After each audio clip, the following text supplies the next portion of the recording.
Good morning, I'm Frances Jones. It's Sunday morning, it's raining, and I wanted to talk about the Epschtein files.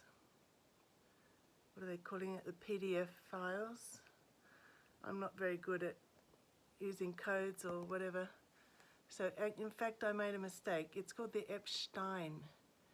His ancestors were from Vienna, Austria, and he talks about this in a very interesting email with one of the Rothschild, which is pronounced Rothschinder.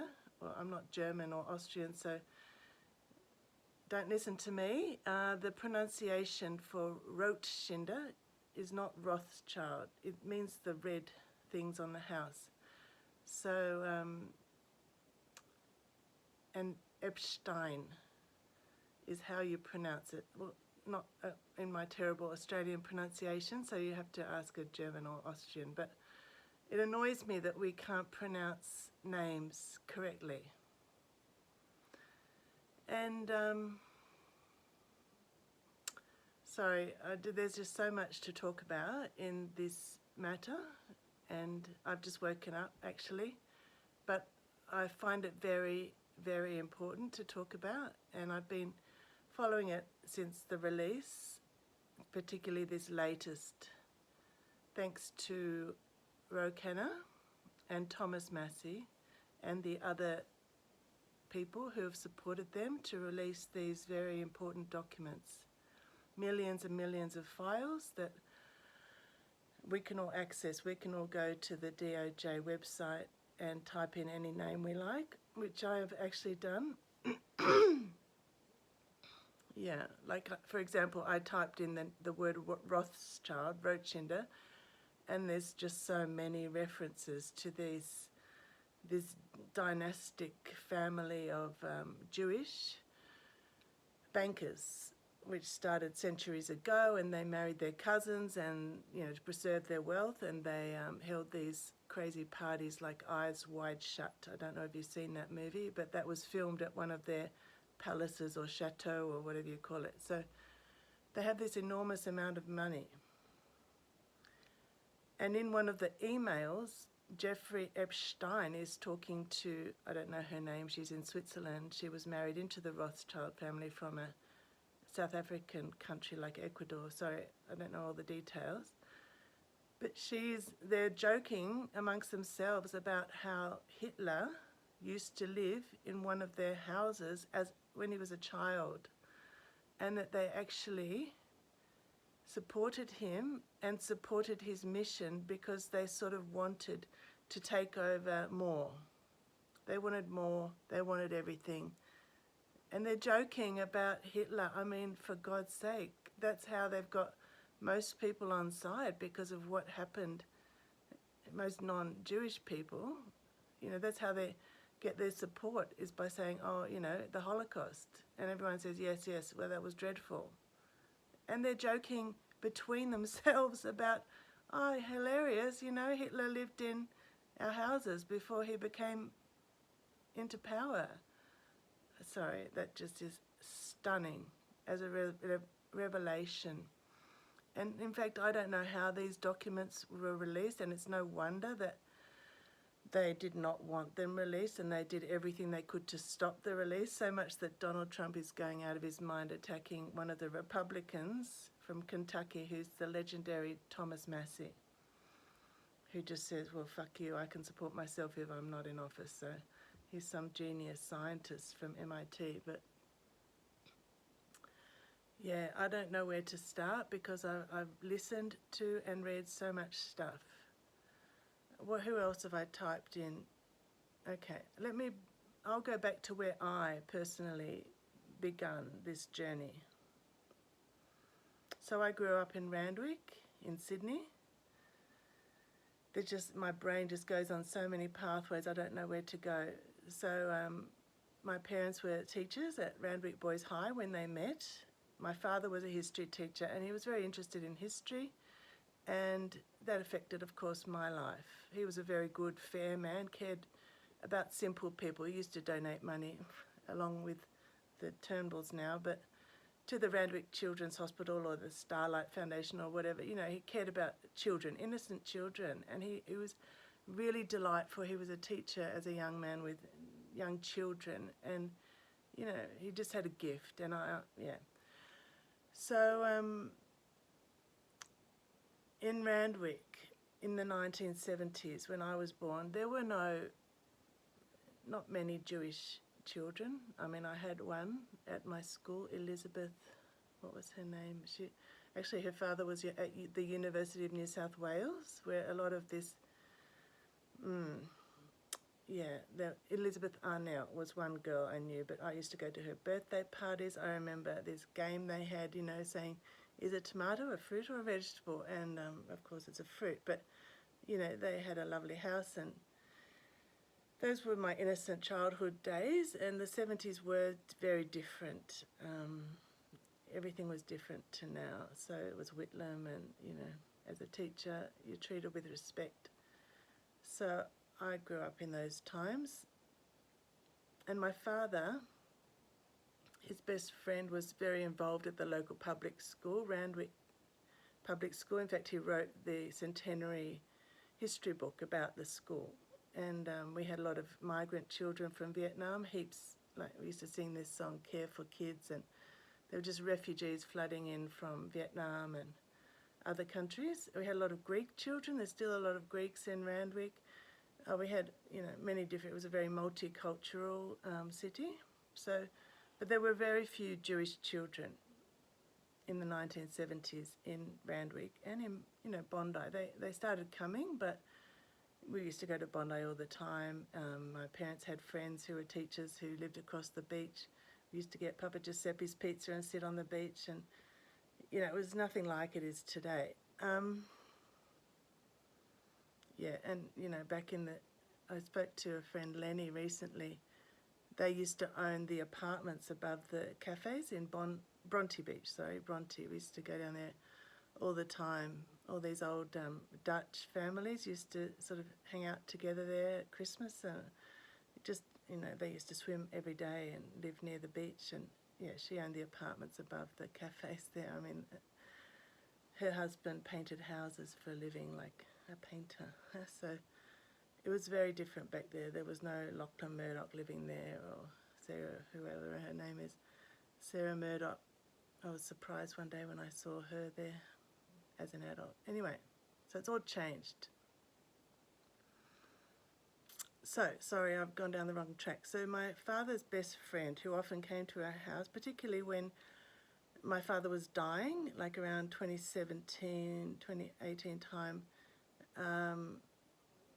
but all through those decades, whenever I was there, and Rob, he was there. He was the academic vice-chancellor of New South Wales University. And, you know, we would discuss what's going on in the world and what went on at the University of New South Wales. So there was a vice-chancellor called Fred Hilmer,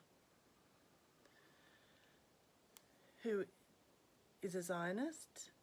He was the head of Fairfax, which is they own many newspapers, including the Sydney Morning Herald, the most popular newspaper in Sydney.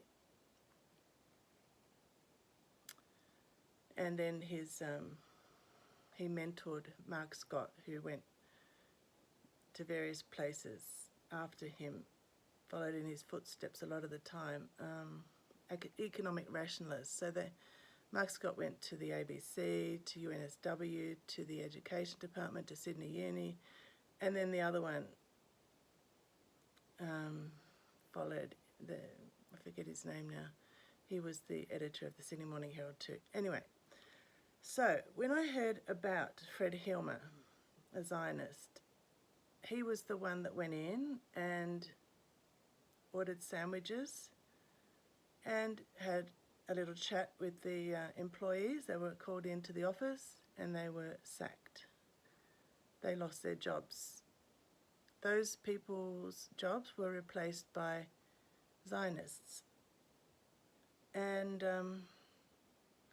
lots of South Africans came to the eastern suburbs. I've met quite a lot myself through my son's soccer teams ESFA, Eastern Suburbs Football Association. Most kids play in that. They love soccer. They play till they're 12, and then they do SAP, and then they go to Hakoa, which is one of the better teams of the Eastern Side. There's not many teams, so you sort of have to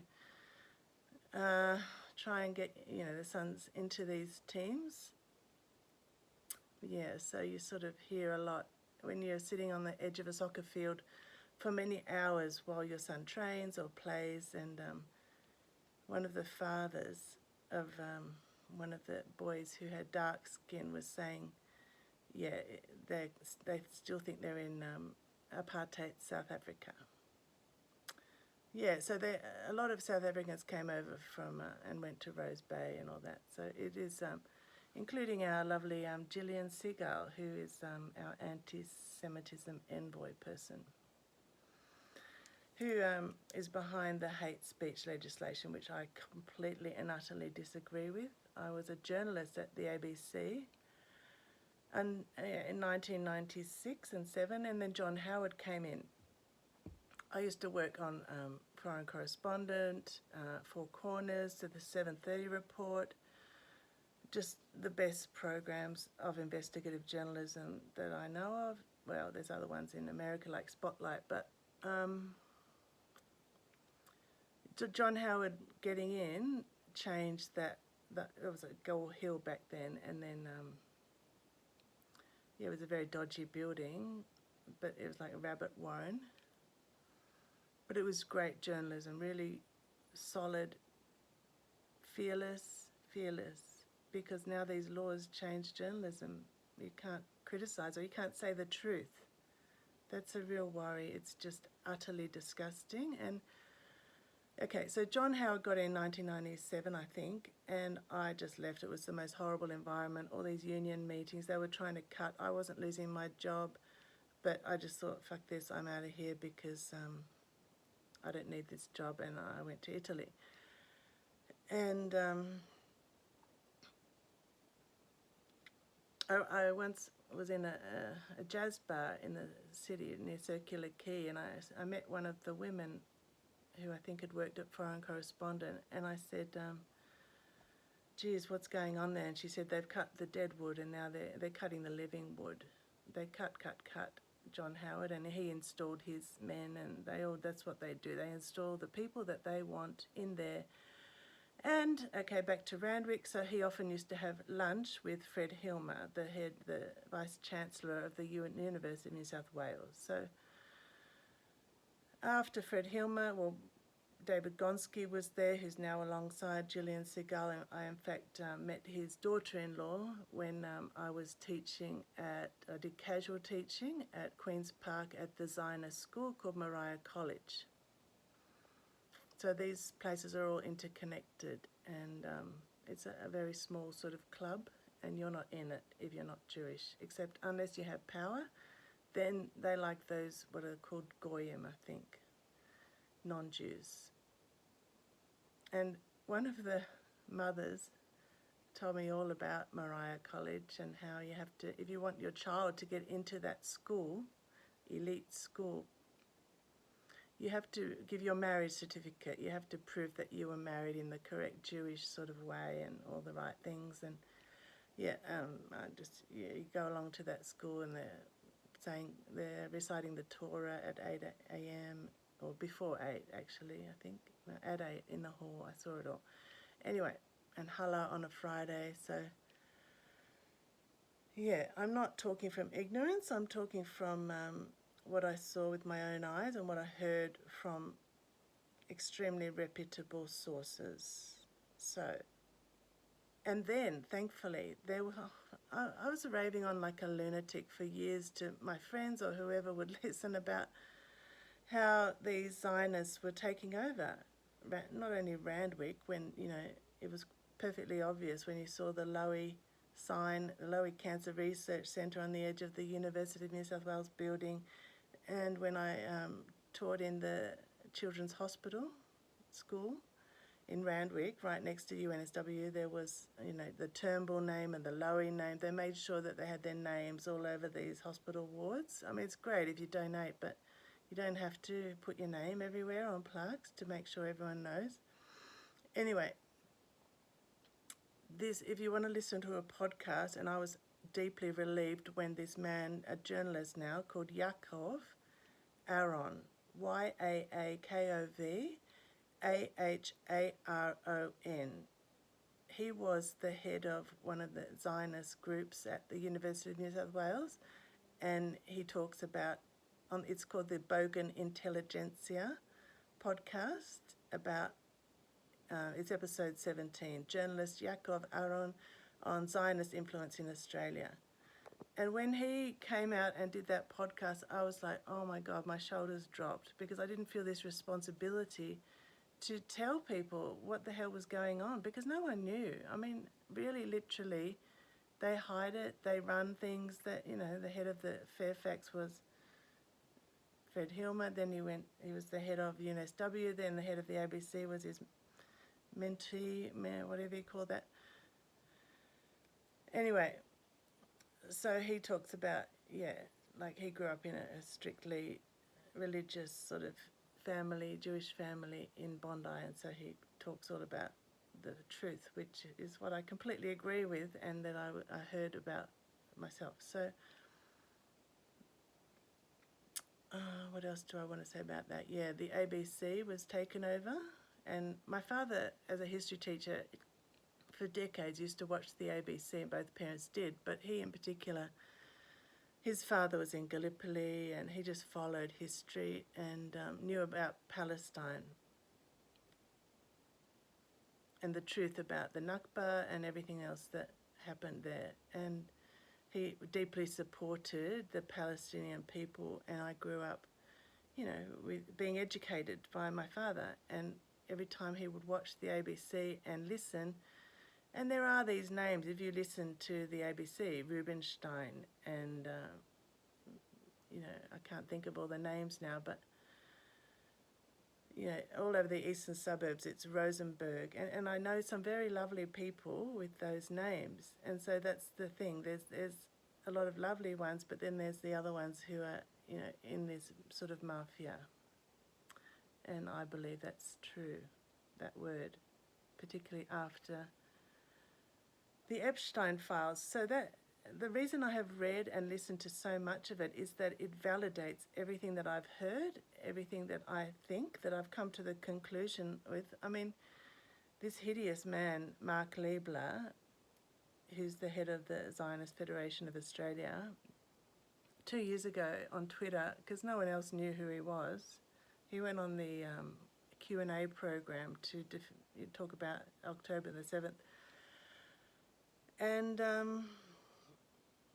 he tweeted at me saying, this is classical anti-Semitism. And of course, they always throw that out, but I've saved that one because he specifically targeted me, because no one else seemed to know who he was, what he does, overthrowing people like Kevin Rudd. Look into that. There's just so much information out there, but of course it's not covered in the ABC. It's not covered by Fairfax. It's not covered by anyone except bloggers who are now intensely vulnerable for saying the truth. So are they going to put people like Yaakov Aharon in prison because he's going to offend someone? I mean, fuck that. People should be able to say the truth. It's called journalism. And Murdoch, of course, he's behind all these people as well. So, okay, now to the Epschtein files in Australia. So I've followed the Americans and what they've all been up to, and I in fact put names like Fred Hilmer into the DOJ website to look him up, and he actually comes up on some tax brochure thing. Anyway, Kevin Rudd's name came up, and he said yes, he was invited to whatever lunch with Epschtein and his gang, and whatever they say. And then Bill Shorten's name came up, because they just try and get into these circles. They try and get into people with power, and they've done that for years, and that's what Mark Liebler has done, and Gillian Segal, and they've taken over the Labor Party. Like my parents were teachers under Whitlam and they were treated with respect. The Labor Party has gone to absolute, I don't even know, it's abominable now with this takeover by Gillian Seagal and her mates. And by the way, listen to the podcast where they talk about her husband and how he donates to all these racist Advance Australia or whatever he donates to. And they're South African Jews, so they came out like to escape Mandela being in power. It's interesting, isn't it? Okay, what else was I going to say?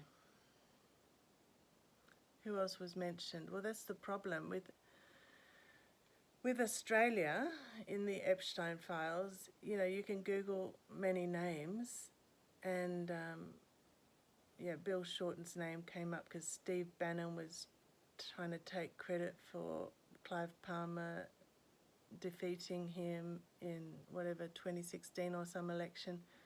And these Americans try to interfere, like Gina Reinhardt and all that, taking over now with One Nation.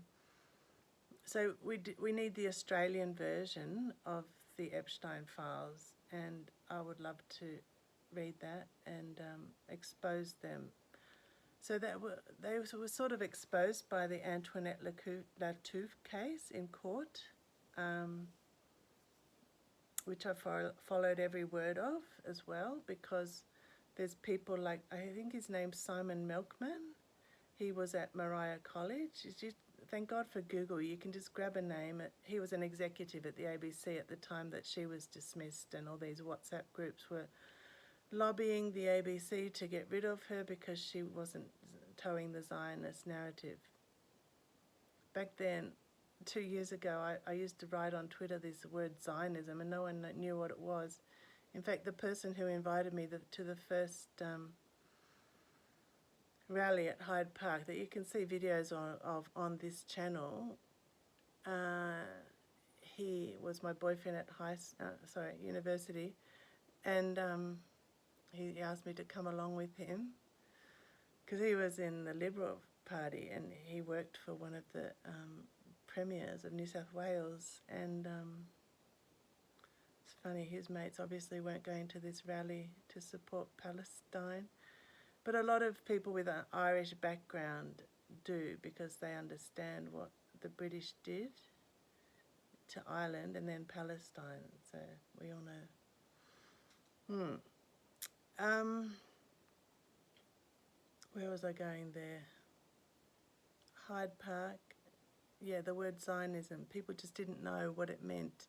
Even he sent me a text message after I was on Twitter talking about Zionists 2 years ago, and he said, you need to stop using that word, you sound crazy. Like, that was the message. Oh dear, because no one was talking about Zionist or Zionism. And now they are, thank goodness. It's a bit annoying, actually. When I campaigned for the Royal Commission into Child Sexual Abuse, which I did do very actively because I was studying psychotherapy, and I did a placement at a women's rehab in, I don't even know when I was bringing up my children. And I saw basically these people are so damaged that it's very difficult it's basically impossible to reverse the symptoms of trauma. Yeah, I saw terrible, terrible things at this, a women's rehab for women with drug addiction, but it wasn't long until you discover that they had some severe trauma underneath that drug addiction, which usually was child sexual abuse and or the death of someone, but they usually went into prostitution, and then there was all that trauma with these crazy men and their, weird. I don't even know how to describe the depravity of these Epschtein-type people. It's just, like, just listen to the survivors, listen to their stories, listen to their bizarre, desires and hideous addictions to young girls. That's what's really troubling in all this. They are not young women. they are girls. Like, honestly, how many times have I heard people say young women? A 13-year-old is not a young woman.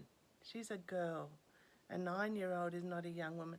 And you see videos of girls, like, they look 4 or 5. I mean, what sort of depraved... I just do not understand these men and women. And it's beyond comprehension that someone would want to do this to delightful children. But that's why, like, I'm a bit of a nobody. No one knows who I am. But I was trained as a journalist, and I've worked with children, and I'm a psychotherapist, and I've seen the world and had this insight very early on, which has been actually very frustrating. Yeah, like when I haven't said everything, but it's just so much. You see, like growing up in Randwick, so it's not Bondi. Bondi was sort of became, as you can see, you know, they want to say that Bondi is theirs, the Jewish community. Well, it's not. It belongs to everyone. My sons went to Rose Bay Secondary College. Like, it's a very multicultural school. And so is Randwick. But the Jewish community did take over Randwick, the eastern suburbs, and, you know, you'd go anywhere and you'd see these, particularly South Africans, they somehow just all came over. I don't know how many, but a lot. But Jewish people are 0.4% of Australia's population, and I've seen that number come up now, which I'm very relieved with, because people are realising that what is happening to our country. Why are these people? I mean, there's plenty of good Jewish people, but then there's also the ones that support Palestine and, you know, I mean, support the genocide of Palestinians. Yeah, and I would see these people sitting with, you know, what's his name, Stephen Lowy, and I put their names through this DOJ website, and one of them, Peter Lowy, comes up because Epschtein was trying to sell a house in Marrakesh, and Peter Lowy was apparently an interested party to buy it. Anyway, I used to see Stephen Lowy, who would go, and he and his father were both the head of the Football Federation of Australia, but his son would play soccer against my son, and I would see this line of, you know, the boys with their names on their shirts, and I still remember the names, and I would sit there and Google them and see who was on the board of Westfield with Stephen Lowy and Peter Lowy and all their little gang. You know, it's a club and you're not in it. If you're not a Zionist supporting their culture, is a very much a monoculture. It is not a multicultural community, and that's why they call us Goy. Well, I don't even know how to spell that word. It's a Hebrew word probably, but yeah, it is not a multicultural community. They are in there for themselves, and I just don't understand that. I've grown up in a multicultural society. I love different cultures. I love different foods. I love different languages, different religions. I'm just fascinated by difference, and Chinese, Arabic, Ukrainian, Mongolian. As a teacher, I've had students from probably every country in the world speaking most languages. I mean, some of them Uzbekistan, and, you know, I feel very privileged to have had those experiences and that knowledge, and yeah, and the compassion and understanding different cultures. But the thing with these Epschtein files just shows you how monoculture, okay, so in America, right, so there's Epschtein and all his buddies and all his Palantir. I mean, it's horrific to me that they can't even spell the name Teal. There's a video, actually, or a recording. I don't know how they were recording these things. Maybe they were being tapped by the CIA, but they can't. It's Eid Mubarak. Yeah. He's the former left-wing Prime Minister. And he's actually the one that, what was he saying? Yeah, that Benjamin Netanyahu funded Hamas. If you look that up on Four Corners, that was published years ago.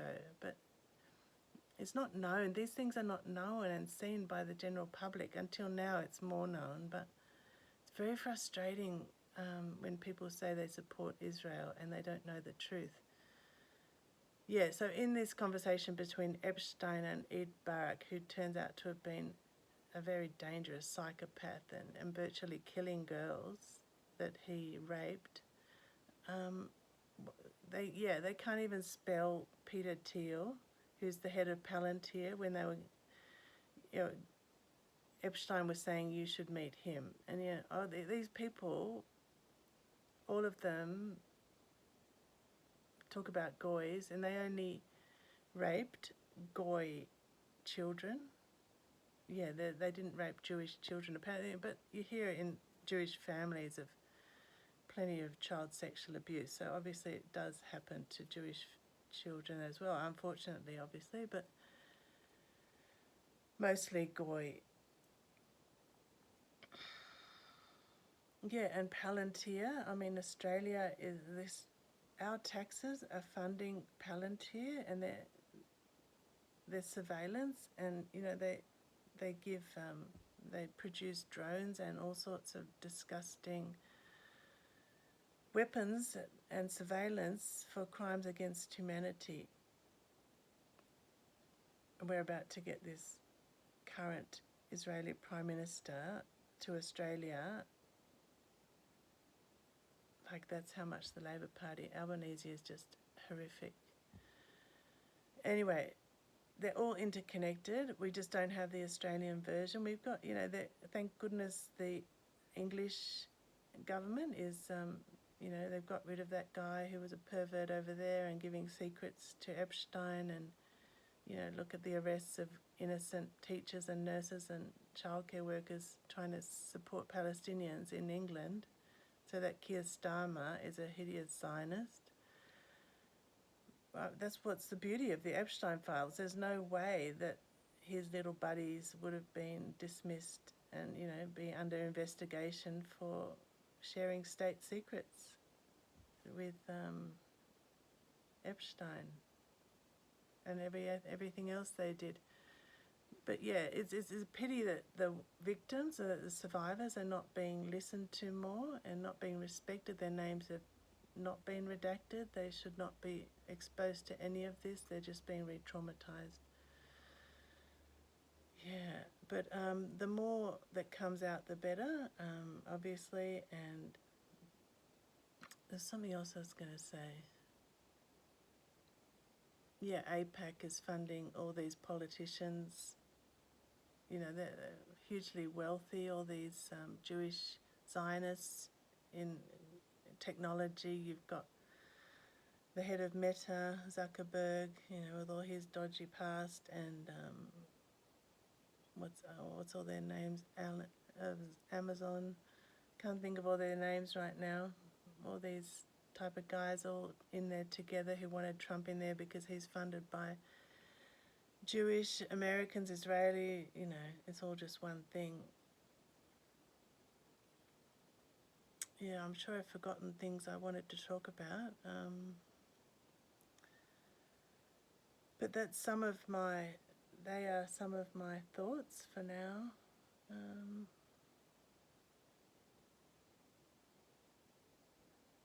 Yeah, and Candace Owens, she's a bit too Catholic for my liking, because I campaigned for this Royal Commission in Australia against child sexual abuse in the Catholic Church.